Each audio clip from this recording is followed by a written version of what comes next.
네, 정태근 팀장과 함께하고 있습니다. 팀장님, 오늘 네. 특징주 어떤 전반적인 색깔이 있었는지요? 예. 그냥 요즘 와서 느끼는 건데 네. 종목이 참 많다 외에는 별 생각이 없는 것 같아요. 네네. 그리고 이제 중소형주보다는 좀 대형주가 많이 보인다라는 거. LG전자, SK이노베이션, 삼성전자, LG전자, 현대차, 롯데케미칼 뭐 이런 종목들이 좀 보이는데 최근에 좀 요거만 좀 말씀드릴게요. 예, 최근에 예. 기관 수급이 조금 들어오는 것 같거든요. 그러니까 그 예. 기관들을 하게 되면 여러 주체가 있는데 연기금하고 그다음에 투신 쪽에 조금 매도가 이제 주춤해지면서 좀 매수가 들어올 것 같은 움직임이거든요. 그런데 이 말씀 왜 드리냐면은 그러니까 기관들 뭐 여기서 중간사 관련된 그 소위 말하는 제도권 계신 분들도 출연을 하실 건데 네. 그분들 항상 종목 분석할 때 그 얘기 많이 하거든요. 뭐 PER, PBR 되게 얘기 많이 하잖아요. 예, 예.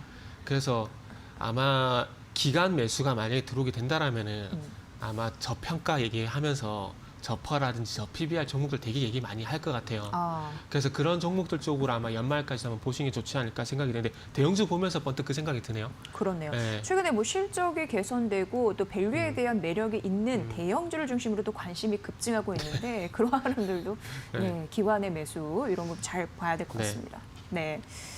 자, 그럼 정리를 해볼까요? 예, 여기서 마무리할까요? 픽할까요? 아, 그러면 여기서 정리를 네. 하고 자, 이 중에서 세 종목 픽해 주시죠. 네. 일단 먼저 두산 퓨얼셀이요. 네. 이거는- 두산 퓨얼셀. 네. 전 채널이 다 선정한 네, 전체를 다 선정을 해서 안 오늘의 할 수가 특징주입니다. 장 초반부터 급락을 했습니다. 네. 예. 일단 지금도 12% 급락인데 일단은 낙폭은 좀 만회를 하고 있어요. 하고 있는데 이제 앞으로 뭐 당연한 얘기지만은 앞으로가 좀 중요할 것 같아요. 일단은 두산그룹 오늘가가 19.7% 지분을 다 매각을 하려고 하다가 네. 일단은 절반 정도만 일단 매각이 마무리가 되면서 일단 2천억 정도 자금이 확보가 되는데 이 부분은 또 빚을 갚는 쪽으로 갈 것 같아요. 그래서 이 향후에 집행될 자금에 대한 성격이 제가 보기엔 그렇게 좋지는 않은 것 같습니다. 이게 뭐 투자를 한다라든지 유동성 확보라든지 뭐 이런 쪽으로 하게 되면 뭐 좋은 뉴스인데 어쨌든 빚을 까는 거기 때문에 뭐 좋다라고 좀 볼 수는 없을 것 같아요. 근데 한 가지 좀 긍정적인 부분은 어쨌든 뭐 두산 퓨얼셀, 두산 솔루스 앞으로 매각을 진행할 건데 이런 지분 매각이 좀 원활하게 이루어진다라는 건 앞으로 두산 인프라코까지 매각을 할 거잖아요. 그렇게 봤을 때 무리 없이 매각이 진행이 되게 되면서 두산그룹에서 얘기하고 있는 3조원의 어떤 자구안을 완성시킬 가능성이 상당히 높다라고 좀 봐야 되겠죠. 네. 그래서 이런 부분들은 이제 너무나 잘 알고 있는 얘기고 어쨌든 이 이슈로 인해서 이 오버행 이슈에서 좀 더 추가적인 물량이 나올 것인가 아닐 것인가 뭐 이게 가장 키포인트라고 생각을 하고 있습니다. 그런데 일단 뭐 추가적인 오버행 이슈는 없다. 그리고 앞으로 매각이 절차대로 잘 이루어진다. 이런 부분들을 봤을 때는 아마 앞으로는 악재가 되지 않을 가능성이 좀 높지 않을까라고 좀 조심스럽게 생각을 하고 있습니다. 그래서 좀 추가 하락 가능성보다는 개인적으로는 일단 뭐 주가 하락이 이제 조금은 좀 진정세를 보이지 않을까? 뭐 그런 말씀 한번 드려보고 싶어요. 네. 그래서 일단 어쨌든 그럼 추가 하락이 좀 제한이 되게 된다면 앞으로 이게 기회를 삼을 것인가 이런 부분도 좀 중요한데 일단은 뭐 차트 좀 보면서 말씀을 드리면 두산 퓨얼셀 같은 경우에는 일단은 자동차가 가게 되면은 아마 자동차와 연관해서 스마트카라든지 수소라든지 이런 부분들은 아마 자동차가 좀 끌고 가지 않겠나라는 좀 생각이 듭니다. 그래서 풍력보다는 전 개인적으로 수소가 좀 그래도 좀 더 유망하다, 그리고 가능성이 있다는 좀 생각을 하고 있거든요. 그렇죠. 수소 연료로 그동안 쭉 올랐으니까요. 네. 그래서 지금 두산 퓨얼셀을 보시면은 거의 5천 원대 가격대에서 지금 6만 원대까지 올라갔어요. 거의 12배가 뛰어 올랐거든요. 그렇기 때문에 6만 원대에서 지금 한 3만 8천 원대까지 가격 조정이 나오는 건 뭐 저는 개인적으로 나올 수 있다라고 생각을 합니다. 12배 정도 뛰었는데 이 정도 가격 조정이 안 나오는 게 좀 저는 이상하다는 생각을 하거든요. 예. 그리고 제가 차트를 보는 건 이걸 말씀드리려고 하는 게 아니라 자, 잘 보세요. 지금 두산 퓨얼셀이 9월 7일 날 상한가에 진입이 됐습니다. 상한가에 진입이 됐어요. 근데 이런 모습이 최근에 어떤 종목, 다른 종목에서 분명히 나왔었어요. 자, 많이 올랐다에 대한 기준을 잡는 걸 어디서 해야 될지에 대한 부분들은 논란이 많을 수밖에 없어요. 그런데 일정 부분 많이 오는 상황에서 이렇게 상한가가 나온다. 요거는 고점 신호일 가능성이 상당히 높다라는 부분들을 한번 염두에 두시고 이런 게 나왔을 때는 무조건 팔고 나온다. 그러니까 고점 신호 이렇게 좀 생각을 하시면 좋겠어요. 지금 보시면은 상한가가 나오고 난 다음에 지금 주가가 지금 하락을 하고 있잖아요. 하락을 하고 있는데 이런 모습이 최근에 분명히 나왔습니다. 어떤 종목이었냐면은 신풍제약, 자, 신풍제약 잘 보세요. 신풍제약 같은 9월 18일 날 상한가가 나왔어요. 지금 요 종목 같은 경우도 코로나 이후에 뭐 치료제에 대한 얘기가 나오게 되면서 뭐 6월 9일부터 보더라도 2만 원대에서 21만 원까지 올랐거든요. 10배 넘게 올라왔어요. 네. 10배 넘게 오른 상황 속에서 지금 보시면은 신풍제약 같은 경우도 마찬가지로 29%가량 상한가가 나오고 난 다음에 주가 지금 흘러내리고 있어요.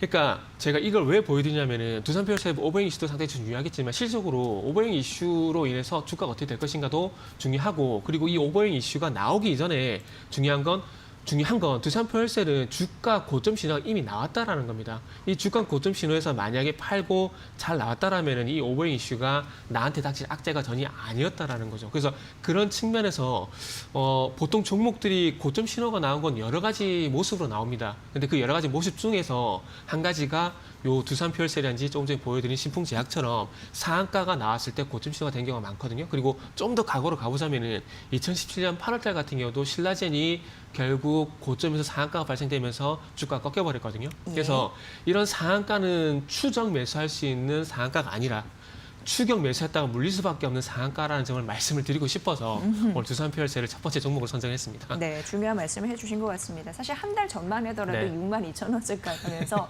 영예를 막 누렸는데 네네.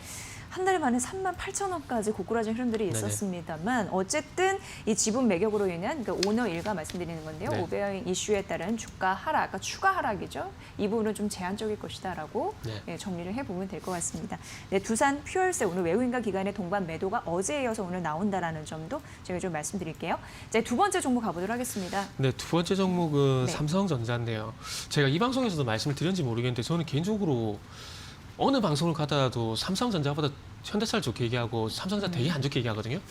근데 대부분 저만 그런 것 같더라고요. 보니까 삼성전자 다들 좋게 하시게 하는데. 네. 그래서 지금 저뿐만 아니라 뭐 다수의 증권사, 음, 현대차증권, 메리츠증권, 뭐 다수 증권사가 지금 삼성전자 3분기 영업이익이 11조 원 이상이 될 거라고 지금 예상을 하고 있고. 그렇게까지 예상하더라고요. 네. 현대차증권 같은 경우 11조 7천 원까지 예상을 하고 있더라고요.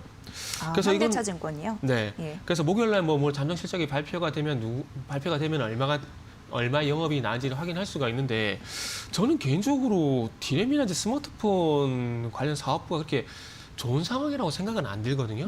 그러니까 소위 말하는 대형주, 그러니까 시가총액 상위 종목들 같은 경우는 현대차나 삼성전자든지 포스코 이런 종목들 같은 경우에는 결국 수치 갖고 얘기해야 되는 거거든요. 그 수치가 매출이라든지 실적 갖고 얘기를 해야 되는데, 일단 먼저 디램 같은 경우 7월 달에 5.4% 하락을 하고 난 이후에 8월 달, 9월 달 하락은 일단 멈췄어요.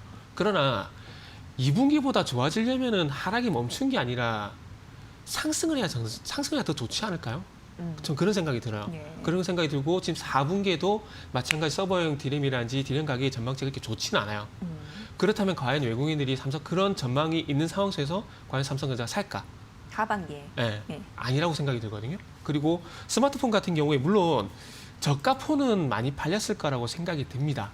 많이 팔릴 거 생각이 드는데 중요한 건 지금 갤럭시 폴드하고 갤럭시 노트 20하고 이 하이엔드 제품들이 좀 많이 팔려야 중요한데, 지금 제가 봤을 땐 그렇지가 않거든요. 그리고 하위의 어떤 반사액에 대한 얘기를 하고 있는 상황인데, 그 하위의 어떤 반사액 같은 경우에도 지금 요거는 화면을 좀 같이 보면서 말씀을 드릴까요? 화면 좀 같이 보면서 말씀드릴 건데, 지금 8월달 같은 경우 8월달 스마트폰 시장 동향을 보게 되면은 지금 우측에 보시면 파란색이 삼성전자거든요. 파란색이 삼성전자고 아래쪽에 빨간색이 화웨이예요. 그래서 하웨이. 예. 파란색 같은 게 삼성전자가 20에서 22% 올라갔거든요. 근데 지금 중요한 건 화웨이가 떨어졌어요. 화웨이가 21%에서 16%로 떨어졌는데 이 5%가 과연 어디로 갔느냐, 이게 중요한 거잖아요. 근데 이 5%가 삼성전자한테 고스란히 다 왔으면 좋겠죠. 그러나 이 마음은. 5%에서 2%만 삼성전자를 가고 3%는 어디로 갔냐면 이 11% 샤오미 쪽으로 가버렸어요. 그럼 결국 저가폰 시장에서 저가폰, 고가폰 다 포함을 해서 이 8월달 스마트폰 시장에서 중국 업체들이 조금 더 우세한 흐름을 보였다라는 겁니다. 그러니까 예. 돌려서 얘기하게 되면 삼성전자가 그렇게 좋은 그림은 만들지 못했다라는 겁니다.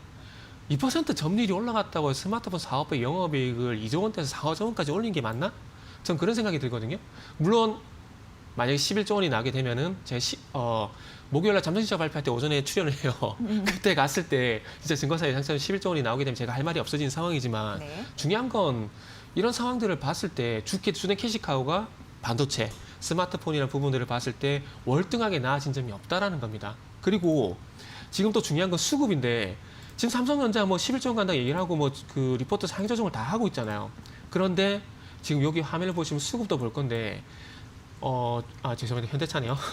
네. 수급을 볼 건데 수급 보면 삼성전자가 외국인들한테 지속적으로 매도를 하고 있고 그리고 기관 같은 경우 최근 3일 동안에 매수가 오늘 최근 3일까지 매수가 들어왔지만은 그렇게 꾸준히 매수가 들어온다라고는 보기 힘들다라는 겁니다. 그리고 아래쪽을 보시면은 이 초록색 선이 기관의 수급이거든요. 3월 달부터 기관 같은 경우에는 수급이 우하향을 하고 있는 상황이고 요 하늘색 선 외국인이거든요. 외국인 같은 경우도 그렇게 적극적으로 매수를 하지 않는 상황이라는 거죠. 근데 이런 상황을 봤을 때 과연 들어가는 게 맞을까? 라는 생각을 한 번쯤은 해야 되지 않을까라는 말씀 한번 드리고 싶네요. 네. 저도 삼성전자에 대한 수급은 매일매일 점검을 하는데 올해 3분기에 외국인이 셀트리온을 팔고 삼성전자를 담았잖아요. 근데 최근에 11거래 연속 외국인이 팔더라고요. 매도하더라고요. 그런 흐름들이 과연 추세적으로 이어지면 안 되는데 하면서 보고 있습니다.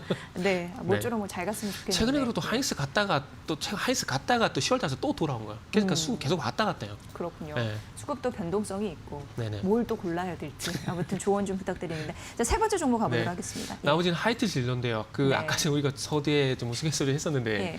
일단은 날씨가 많이 추울 것 같아요. 그러면서 저 개인적으로 뭐 이제는 맥주보다는 소주가 많이 팔릴 것 같다는 말씀을 드렸고 그리고 뭐 강남이라든지 시내 나가 보시면 아시겠지만 맥주, 소주 가격 차이가 그렇게 별로 없어요. 추운 날씨에 연결될 거라고 상상을 못했어요. 사실 하이트주 같은 경우에. 그리고 아까 전에 그 호빵도 얘기했는데 네. 아마 보일러 회사도 봐야 되지 않을까 생각이 들어요. 경동 보일러? 나벤 같은 것들 보일러 회사들 네. 봐야 되는데 지금 미국 CDC 질병관리본부에서 발표를 했는데 코로나가 공기로도 감염이 된다고 합니다. 그 전에는 공기 감염에 대해서 부정을 했었거든요. 그럼 위험해진 게 아닌가라고 말씀할 수가 있는데 제가 그나마 좀 안심을 시켜드리면은 지금 치사율은 떨어지고 전염력이 올라갔습니다. 그러니까 바이러스가 전염력을 높여서 숙주를 계속해서 간헐 해 나가야 되는데 치사율이 너무 세다 보니까 숙주가 죽어버리는 거야. 그러다 보니까 이 바이러스도 변이가 돼가지고 치사율은 떨어졌는데 간염이 높아진 거죠. WHO에서 네. 10명 중 1명이 전 세계 인구 네네. 이게 감염이 됐다라고 얘기하잖아요. 그럴 수 있어요. 6억 7천 명. 예. 앵커님도 그렇고 저도 그렇고 나도 모르는 사이에 이게 거쳐갔을 때 이건 모르는 일이에요. 예. 모르는 일이고 그래서 어찌 보면은 이제는 그 코로나가 예전에 그 독한 바이러스 그러니까 사망까지는 치사율 높은 바이러스가 아니라 물론 독감이라든지 감기도 뭐 물론 위험하긴 하지만 그러니까 조금 심각한 독감, 심각한 플루 정도로 조금 떨어졌을 가능성이 있을까. 그래서 저는 개인적으로 공기로 감염이 될 거라고 생각이 들고 그리고 지금 트럼프가 완쾌가 됐다고 지금 나왔잖아요. 네. 그러면서 사람들이 좀 안도를 하게 되면서 외부로 나올 가능성이 높다라고 생각이 듭니다. 그동안 너무 이제 뭐 격리 이런 부분들이 있었잖아요. 거리두기 이런 게 있었잖아요. 그래서 그런 답답함에서 벗어나서 나올 가능성이 상당히 높은데 그렇게 봤을 때 이제 뭐 내수 경기가 조금 활성화가 돌게 되면서 이런 뭐 술 관련된 업체들 이런 종목들 봐야 되지 않을까 생각이 좀 들고요. 그리고 네. 마지막으로 말씀드리고 싶은 게 이 하이트 진로 같은 경우에 지금 최근까지 기간 매도가 상당히 좀 강했었거든요. 근데 이 기간 매도가 이제 조금 완화가 되게 된다라면은 반등이 나올 가능성이 상당히 높고 그리고 241선을 최근에 지지받고 반등을 나오는 상황인데 241선을 깨지 않았다라는 건 장기 추세를 깨지 않았다는 얘기거든요. 장기 추세를 깨지 않았다라는 건 장기 성장성도 깨지지 않았다라고 네. 말씀드릴 수가 있는 겁니다. 그렇기 때문에 어찌 보면은 지금 2분기 만에 영업이익이 작년 영업이익을 넘어섰거든요. 작년 영업이익이 800억인데 이게 벌써 1,100억이 기록이 됐어요. 그리고 이번에 3분기도 630억 정도 되는 상황이기 때문에 아마 실적 모멘텀으로 보게 되면 하이트 진로 같은 종목들도 기관 입장에서는 매력적일 가능성이 높기 때문에 한번 봐야 되지 않을까. 마지막에는 조금 괜찮게 말씀드렸습니다. 네. 그 기관의 매수가 최근 4거래 연속 이어지고 있다라는 점 말씀드리도록 하겠습니다. 자, 오늘 하이트 진로까지 네. 쌀쌀해진 날씨 소주 많이 드실지 궁금하네요. 자, 이렇게 뭐 실적에 대한 그런 긍정적인 흐름도 당연히 있죠. 만나봤습니다. 하이트 진로까지 위대금융의 정태근 팀장과 함께했습니다. 고맙습니다. 잘 네, 들었습니다. 감사합니다.